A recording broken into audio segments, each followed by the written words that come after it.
So, welcome back to another episode of Story Time with Maui.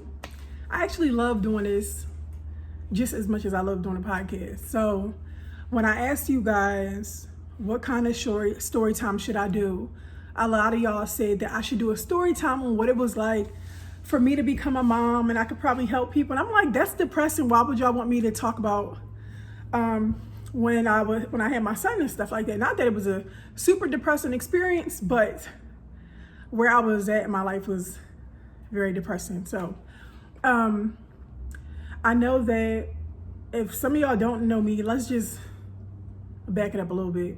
I start posting my poems on Instagram in maybe like 2017, 2016. My son was born in 2013. So I ain't even been doing poetry on Instagram that long. I've been always writing poems for myself, for my own personal healing, and that's just what I like to do, but never for the world until my friends told me that I should, and I just started listening to them. So I think I got pregnant with my son when I was either 19 and had him at 20, or pregnant at 20 and had him at 21. Either way, it was in that gap of things.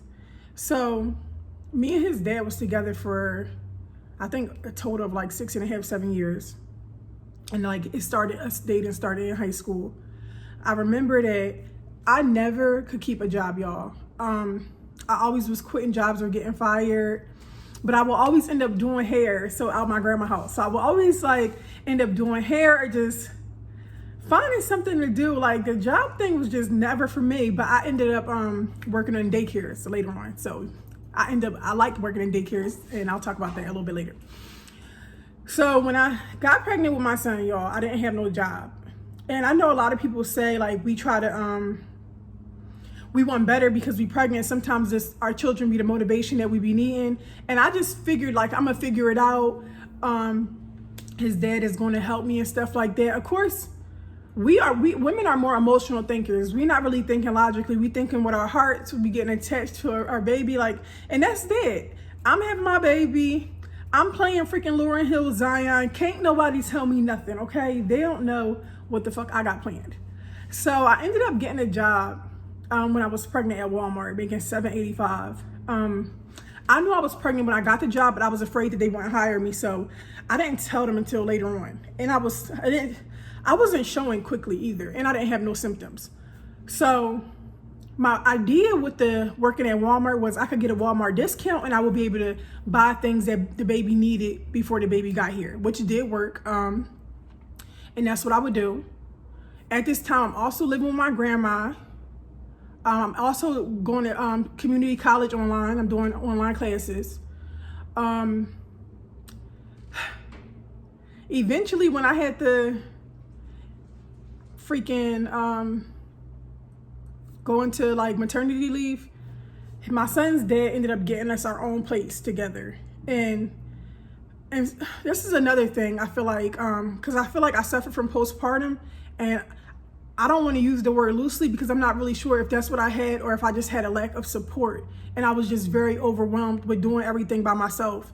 I love the fact that we had our own place together and we wasn't like two kids that had a baby and freaking living with our parents, and we wanted to prove that we were independent, but he worked 12-hour shifts. So he wouldn't get home until like 2 or 3 in the morning. So I'm with the baby and our dog all day long, and I'm overwhelmed. I'm tired. I'm not getting no sleep. I never did this before. I'm overwhelmed. Like I did get a lot of stuff from my baby shower, and it would be 2 in the morning. I'm crying. The baby's crying. I don't know how to get him to stop crying. Like I don't know what I'm doing. And then somewhere down the line, they ended up gentrifying the area that we was living in, and we had to move because they wanted to turn it into like houses for college kids. So I ended up moving back with my grandma, and he moved back with his parents for a little while. So in the process of me living with my grandma on her couch with my newborn baby, with no job, with his dad still working those hours and coming to see us at nighttime and stuff like that, it get really, really hard to feel like what you doing is purposeful. Like what you're doing has meaning. I would just feel so guilty. I would feel so bad, like me being tired, me not having energy. I wasn't at a place where I knew how to give myself grace, where I knew how to tell myself, like, you're doing the best that you can, and bitch, you're doing a good job. So when I got a job, I ended up working at a daycare. And the reason why, and I love working with kids, y'all, and I actually want to eventually open my own daycare. The reason why I started working at the daycare was because that was the only way I could take my son to work with me. I ended up having to take 2 more classes at CCP. My grandma would call me all the time, come get your son, he won't stop crying, because my son breastfed. So he would be whining, crying, she's overwhelmed. And it's hard to feel like you're trying to do the right thing, you're trying to do something positive, and you don't have nobody supporting you, you don't have nobody in your corner. So I'm leaving class, catching the bus back home, crying sometimes, overwhelmed, just feeling like I'm trying to do more with myself, I'm trying to do better for me and my kid, and I really don't have nobody helping and pushing and supporting me, and just being that one person I can lean on. So I felt like it was a blessing from God when I got the job at the daycare. Like, I get to take my son to work with me. I applied for some government assistance so that they could help pay for the daycare. And I think I was making, like, I want to say like $9.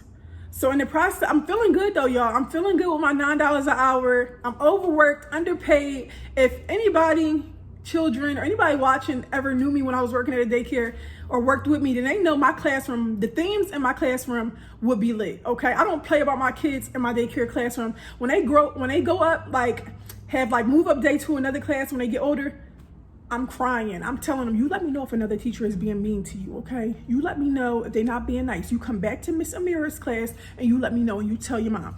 I didn't play. I love children. I did not play. I can't wait to open my own daycare, right? So sometimes I would like go on like apartment websites and stuff like that, because I'm still this girl that is laying on the couch at her grandma's house, okay? My grandma is the type of person that anytime I would get a job, you asking me for rent money. I'm barely making anything, so I'm giving my grandma money to stay there. And I would be looking at apartments online and like places to move, and I would be looking at rent, and I'm like, damn, I'm never going to be able to afford to live any of these places. Like, I'm never going to be able to afford it. Most of the time, my checks is like $300, $400 every 2 weeks. Like, it's no way that I could pay a rent that's like $800 or anything.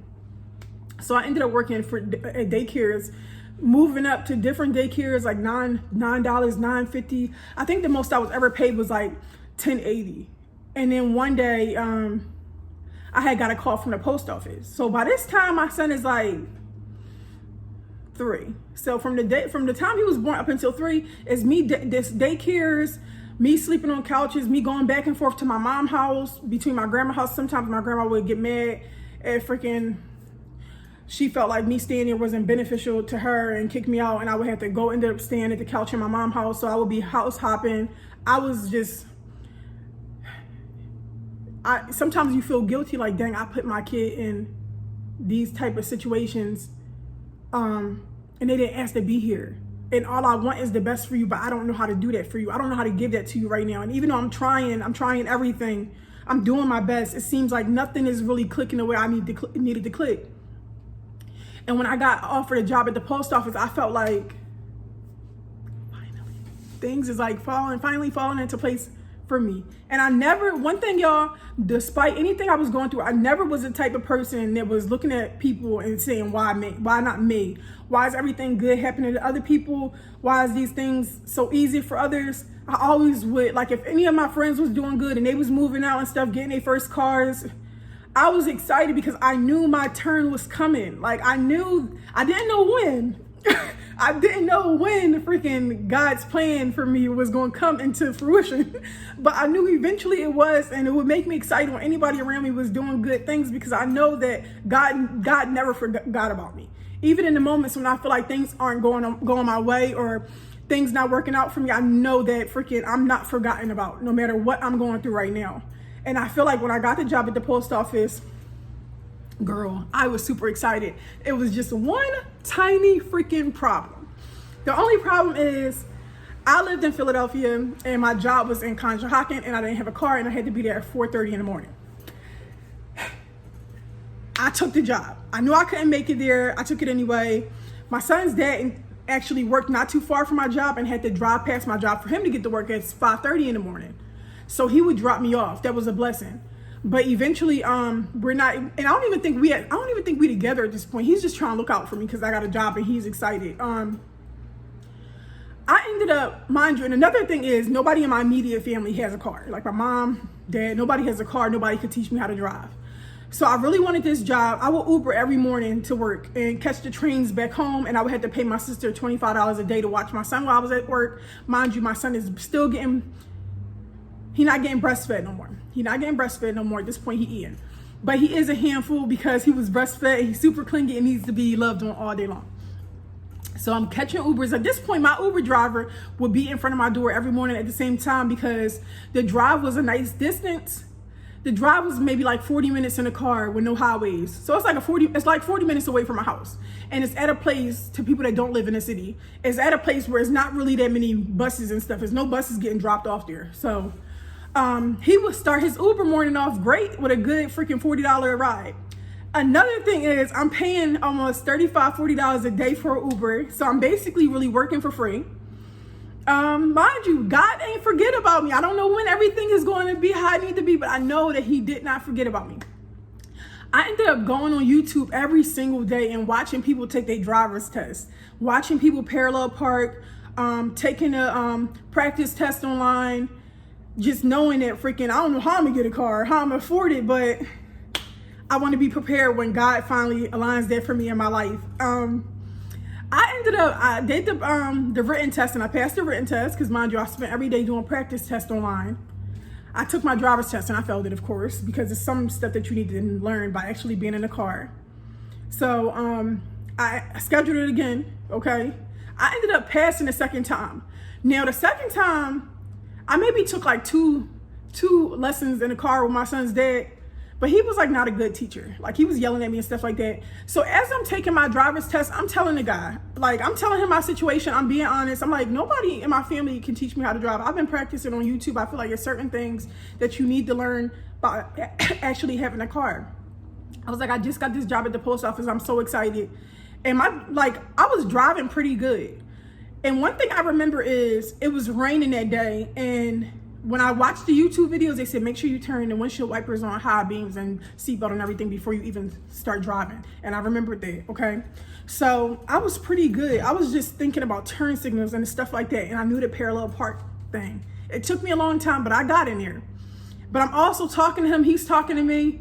And he was like, you passed. Like, you passed at the end of the exam. He told me I passed. And I just started crying so bad because I'm just a bucket of water. That's just how I am. And I know in my heart that I don't know about the timing and I don't know when things gonna fall into place, but I know eventually everything does.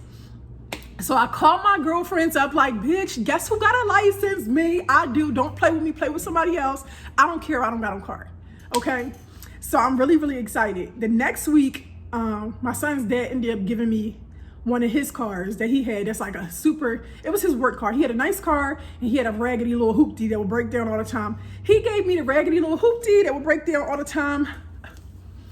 I did not care because your girl was driving. Play with somebody else. So now I'm driving to work.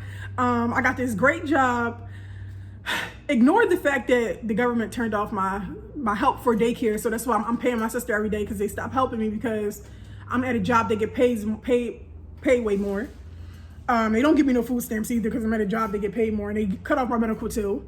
And it's crazy because it's like the system is set up for you to always be on this gerbil wheel of never really reaching a certain level unless you just go to school and get a really, really good job. That's a lot of money. So I ended up moving out my mom's house. It's like my son almost 4 at this point, okay? And I'm so glad that my son doesn't remember no struggle. He only remembers like happy times with his mom now. He doesn't really remember the hard life that he had came into, okay? But I ended up moving closer to my job too. So I'm like, I moved close to my job. Now I'm go from living 40 minutes to my job being walkable. I'm like maybe a 12 or 11 minutes from my job. Okay. I'm 12 or 11 minutes. I'm moving with my son's dad. We got back together. We're not happy. We just wanted to give our kid the best start.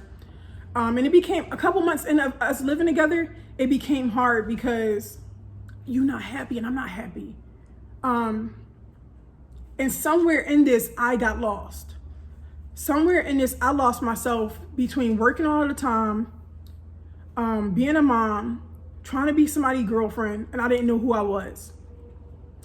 And this is like 2017. No, this is like 2016. 2016. I'm lost. I'm depressed all the time. I'm trying to find my spark. I'm trying to find things that make me happy. I'm trying to find what is it that makes me feel alive outside of being associated with these titles. And I'm in the house and I'm painting and I'm cleaning and I'm making playlists and I'm going to the gym and I'm trying to find my happy place because I only know how to just be this mom, be this girlfriend to somebody that don't want to be with me, but I can't leave. Neither one of us leave because we done got this place together. And I knew I couldn't afford it alone. And somewhere in it, I just would feel like, here we go again. I went from being a struggling mom, house hopping, laying on couches, trying to figure out what I'm getting my son snacks with today, to being this unhappy mom that can't really show up for you the way you need me to because I'm not happy inside and I'm tired. So somebody just called me. So I'm this tired, unhappy mom, and I love you. I want to show up. I want to be a great mom. That's my dog, y'all. But I don't know how to do it because I have this greatness inside of me. And it wasn't necessarily because, my son's dad was making me gray. I feel like I was just being this people pleaser for everybody that I never had enough for myself. I'm working from 4 in the morning to 4 in the afternoon sometimes. So too early to take my son to daycare. Just enough time to pick him up. Being tired picking him up afterwards. And just feeling like I'm just giving myself to everybody. I don't have nothing for me. So when I told my son's dad, I can't do this no more. And I feel like this is important too. Despite anything that he ever did to me, despite cheating, like y'all heard on the co-parenting podcast, or anything we ever did, I always looked at him in the eyes like, you my friend, and I don't want to do those things to you. So I feel like the greatest grace you can ever give somebody is telling them I'm not happy here. Instead of being secretive and lying and stuff like that. And I know what I'm saying might break your heart. I know that it might hurt, but I have no desire to ever do anybody how they did me. I have no desire for payback. I have no desire to make people hurt the way I was hurting or feel the way I was feeling. You're never going to feel the way I was feeling. So when I told him, it definitely hurt him a lot. And I said, like, you don't have to move. You can find a place. I tried to, be the nice person that I was. Eventually that didn't work because I felt like I couldn't go on my self-love journey and live with somebody. I felt like I was in the house with somebody that was judging me and the things I was doing in the process of trying to find myself, like hang out with my girlfriends, go grab drinks, go out to eat. I feel like I had this person constantly like judging the decisions I was making. So when they moved out, I turned exactly into the girl on my grandma's couch again. Like I said, I knew I couldn't afford the place by myself.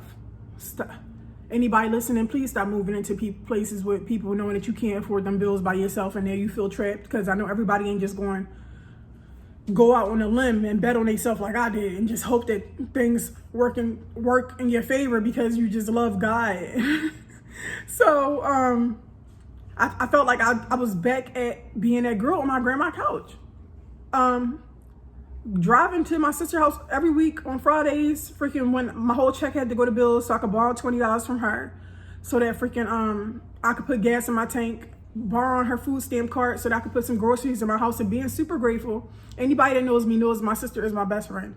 And people now say all the time, you spoil your sister, you do all this stuff for your sister. And you got to remember who was there for you and showing up for you when you had nothing to offer them, when there was nothing that you could do for these people, when there was nothing that I could bring to the table, and people still decided to show up for you and be there for you and love you and say, you know what, I'll be this one consistent person.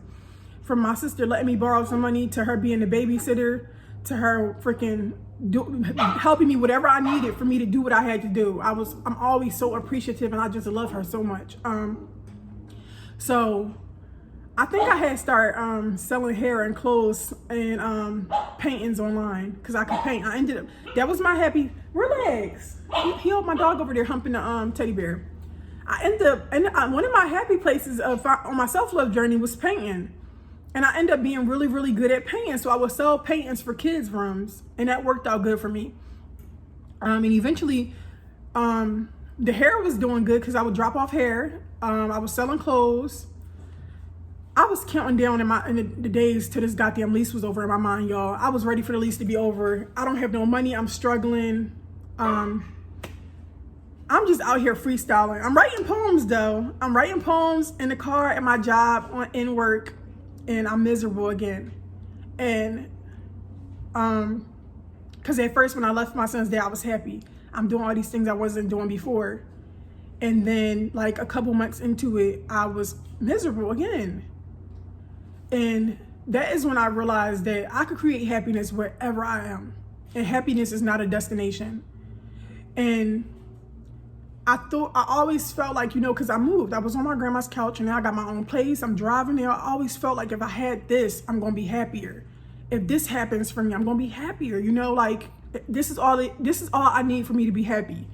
And for me to just be sitting in the living room of my own place with my little hoopty outside and my son that loved me so much, okay? And for me to have a good, stable job, why do I still feel this cloud inside of me?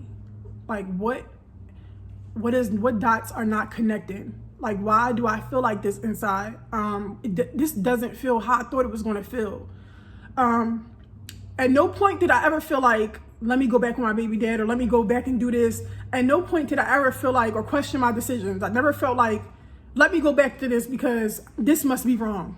I just always felt like I'm just not, I got all the pieces I need for the puzzle. The shit just not in the right spots yet. Okay, and I realized that I was looking for my happiness to come from these other people and these other situations and relationships and friendships. I was looking for my happiness to be associated with who I'm around. Okay, I didn't know how to create happiness by myself. So when he left, I'm this sad girl again because I don't know how to make her happy. I don't know what the fuck I like. I don't know what to do with me. The sun is at my desk, so I had to move the camera. Another thing I will say is my heart really goes out to the people who are on their self-love journeys and they don't have support. It is so hard to try to find yourself as an individual, to find your happiness, to find what it is that you like, to really just piece yourself back together and show up every day and be a good mom, and show up every day because it's a little person that's around here and they watching you and they dependent on you and they need you. And it's some days that you want to break down into a million pieces and you don't got time to. You only got time to break down for about 5 minutes. So I know that it could be really, really hard. So eventually I start feeling like, I hate that the glare is right here, y'all. So really sorry about that. Eventually I start feeling like, none of this is making me happy, but I'm still writing for y'all on social media. I'm making poems every day for y'all. I'm on social media still being this positive force and writing poems and posting quotes and stuff at the time.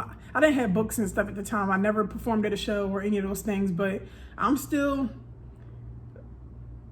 making everybody feel like, you know, eventually it get better. And that was still making me feel like I was living in my purpose. I was doing something right because I was helping other people feel good. And maybe at the end of 2017, I'm dating 2 people. I let the other person know that I'm taking somebody serious and I don't want to deal with you anymore. That was just a situationship anyway. And I leave them to go talk to who I was talking to. And everybody is telling me, you know, oh, before I even get there, when my lease is over at my apartment that I was struggling in, I go back to my grandma's couch. Let me tell y'all, in the midst of me having a car that's always breaking down and laying on my grandma's couch, I never let nobody make me feel like, look at you, aha, you back at the same spot. I know you thought things was gonna work out, but they didn't. I never let nobody make me feel bad about my journey because, again, God did not forget about me.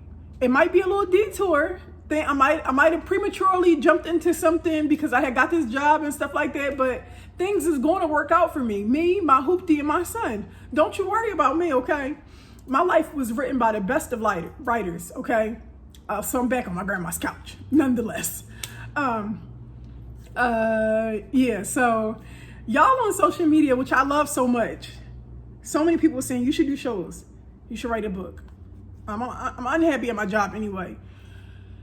And I remember getting on social media and me asking y'all on live, like, if I write a book, is y'all gonna buy it? Because if y'all serious, y'all, I'm gonna quit my job. I will quit this goddamn job next week if y'all say y'all gonna buy it. And people was like, yeah, girl, we gonna buy it and stuff like that. I had put my book was almost done because it was filled. My first book is filled with poems and just a couple of stories. I had so many poems over the years. And I put my book up for pre-order because one of my friends said, put it up for pre-order and see how many sales you get, and that'll let you know. I put my book up for pre-orders, and the first 2-3 days, I think I got maybe $20,000 in orders. Mind you, I'm laying on my grandma's couch. I'm laying on my grandma's couch with my little freaking Hyundai. That's a hoopty that's always breaking down. And this girl that's coming from these situations, that grew up freaking, you got to read the first book. Always feeling like she wasn't enough, like she didn't have no voice, like she wasn't important. This is the girl that just wrote this book and that everybody is excited over it. And I knew God didn't forget about me. Okay. When I put my book up for pre-order, I start crying so bad, y'all, because sometimes when it's been raining, why am I such a goddamn emotional person? I was so emotional when I dropped my book because sometimes when it has been raining for so long, okay, and you don't feel like it's ever going to get better, you don't feel like sun is ever going to come out, you feel like things never really work out for people like me. When I try to take 10 steps forward, I always end up getting knocked back. When you trying to be hopeful and you trying to be positive and you really doing your best and you feel like you just literally are just constantly running out of options all of the time, and then you got a kid and you want to be doing your best for your kid, and a part of me would feel guilty. A part of me would feel like I'm not a good mom. Because remember, I didn't really know nothing about giving myself affirmations and say, bitch, you doing your best or you doing a good job. I would just be looking at my son like, how could I be doing this to you? Like, you don't deserve this. Like, you deserve like a better mom. You deserve to be in a better situation. Or you deserve somebody that's freaking more emotionally stable and happier or in a better place that could do more. So when you see the first little piece of something finally falling together for you, it's like everything that you ever went through finally start making some type of sense. Like it start making a tiny bit of sense. So then the next week I had told my manager that, and my manager was pretty nice because I didn't really hate my job. I just really hated my schedule. I was never going to be able to do poetry shows. It was never going to be easy for me to pick my son up and all those things. And I told him that I was leaving, and he had said, make sure, if you leave, you can't do the hiring. He was like, you can't just get hired back, basically, because the post office is not an easy job to get into. He was saying, basically, I want you to know you quit, then when you need to come back, I don't got nothing to do with where they send you. There's no telling if you're going to get put in the same location. And I'm like, he was like, what job did you get? I was like, I ain't got no job. My followers on Instagram told me I should write a book, and that's what I'm doing. When I tell you that everybody was laughing, my friends would be laughing when I told them I was leaving my job with benefits and stuff like that and making pretty good money to go write a book. Everybody thought it was funny, but it was never funny when I'm giving my friends positive advice and they always saying, all right, bitch, go write a book. Okay, it was never funny when they were saying stuff like that to me with my optimism. So I ended up dropping my book. The book just always did good. And then 3 months later, I had my first show, and I never stood up. And if you've ever been to any of my shows, I'm still so shy. And people think because I got this great personality on here in my home where I'm all by myself and nobody is around me, that I'm gonna be the same way in person.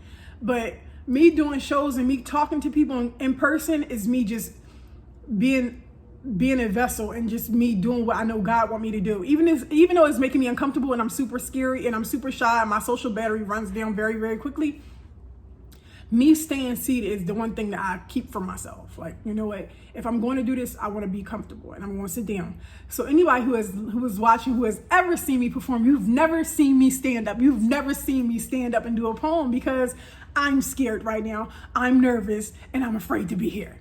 So I ended up having my first event maybe 3 months later. It was like awful. Like, and to those of you who don't know, Wallow267, he was my mentor too. He was the one who made me post my poems on Instagram, made me write a book, he was one of the people in my ear all the time, constantly being a reminder of what I can do, what I can be. Before I did anything, our first video, he was like, girl, you gonna write books, you gonna do shows, like people are going to love you. Nobody is really doing this. Nobody's really doing this for women, and everybody's going to love you because you're just telling the truth and people can relate to it. We need people like that in our corners to be a consistent reminder of what we can do. When we forget about our light and forget about the possibilities or the things, we need somebody that's saying, don't you try it. Even on the days when I ain't believe in myself, having that one person that seen something in me that I didn't see was really, really important to me and really, really just made me super grateful for his friendship. So a couple months later, I have shows. Now, I'm having a lot of shows. I think I wrote a second book. I'm still living with my grandma though. I'm saving money and stuff like that, but I'm really just enjoying not really having a job. And I really don't have a system going either of saving. I'm really just doing what I want to do. I'm not really at my grandma's house either that much because I'm living with my boyfriend basically. So the next year, I go in to get my second apartment, and I was super excited because my apartment was really nice. And I just felt like, God, I didn't know that I was going to be living in a nice apartment with amenities. I have a dishwasher, and every day I would wake up so grateful, praying. I start saving more and stuff like that. And eventually I got to that place of, I'm not satisfied. And I felt bad about this unsatisfied feeling because I felt like God would think I was being ungrateful because I didn't like my apartment no more. Like I felt like it was too small. It's too many orders in here. I didn't realize that God was, I wasn't being ungrateful. God was just telling me, you need bigger. Okay. I jumped into the first thing, the apartment I really wanted denied me. I jumped into the next one that had approved me. The apartment was lovely, a lovely apartment. It was not enough space. And I would be so afraid to be in my house and complain because I felt like God would hear me. He would feel like I'm being ungrateful and being unappreciative, and he would put me back on my grandma's couch. I didn't realize that it is okay for you to have things and want more. It's okay for you to want to grow. It's okay for you to want more.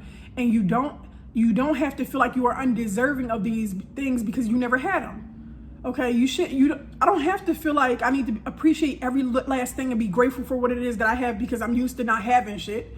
I don't have to feel that way. And I had to teach myself that I'm deserving of my wildest dreams. I'm able to have anything that it is that I want as long as I'm going to be grateful, I'm going to be appreciative, and I'm going to work for it. Whatever it is that's on my vision board or my bucket list, I deserve it, okay? I'm going to be a good person. I'm going to do what I'm supposed to do, and I'm never going to forget who did it for me, okay?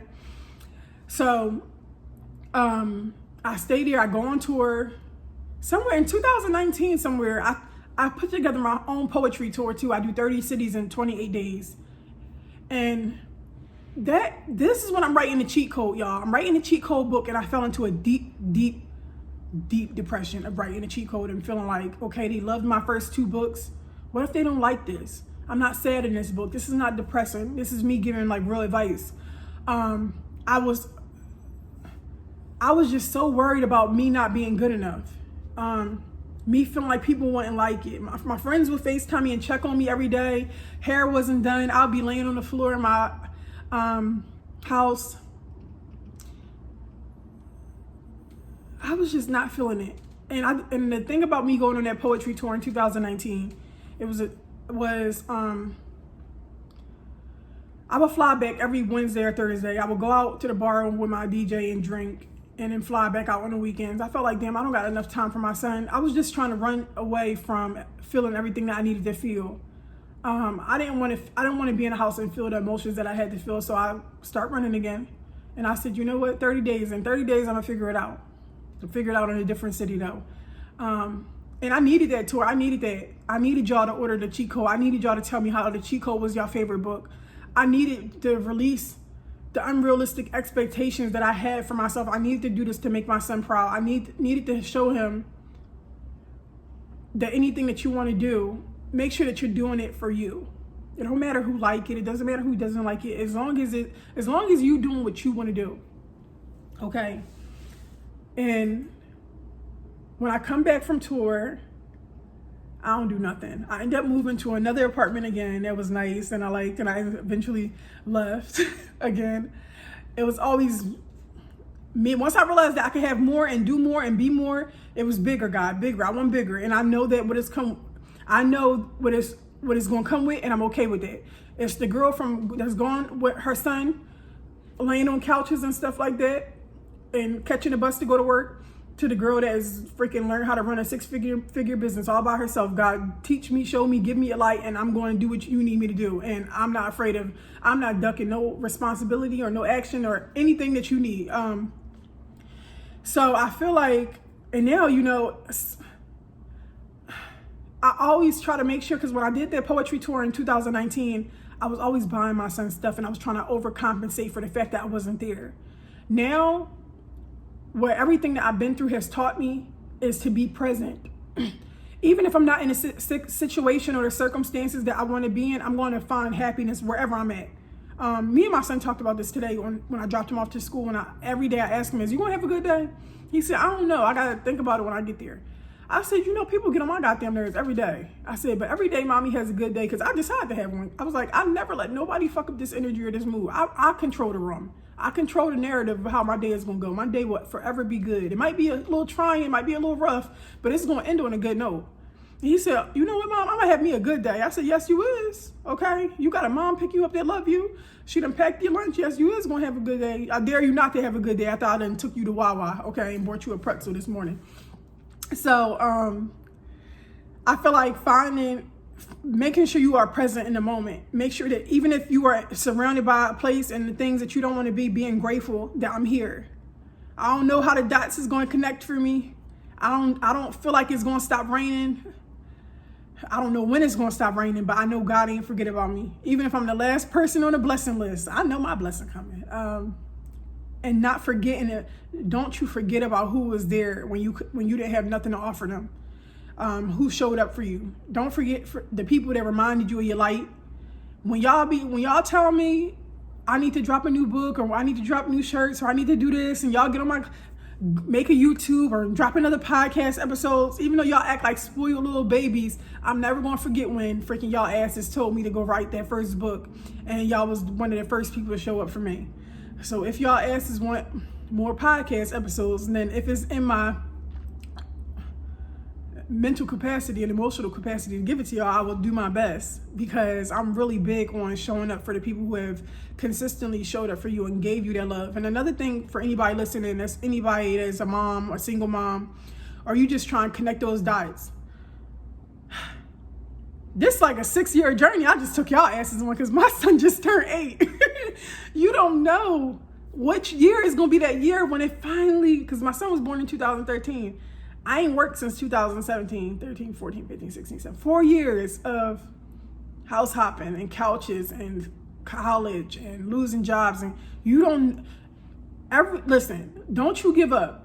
You don't know which moment may be the moment where them dots is going to connect, okay? You don't know how much far you might need to go. It could probably be, this might be your year. Next week might be your moment. And I don't want you to give up too soon.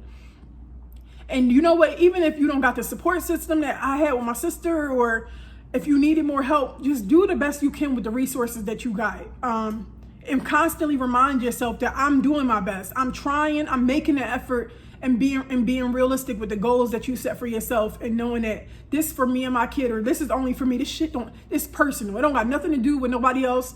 I've never made a post saying I'm shitting on the haters, or I proved everybody wrong. It was never about nobody. I'm not trying to prove anybody wrong.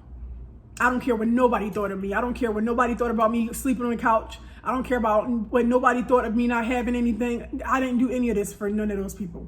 None of those people could faze me. Nothing that they got to say to me bothers me. I would never freaking, I don't want to shit on nobody. This is about me and my family and the things that I'm building for them.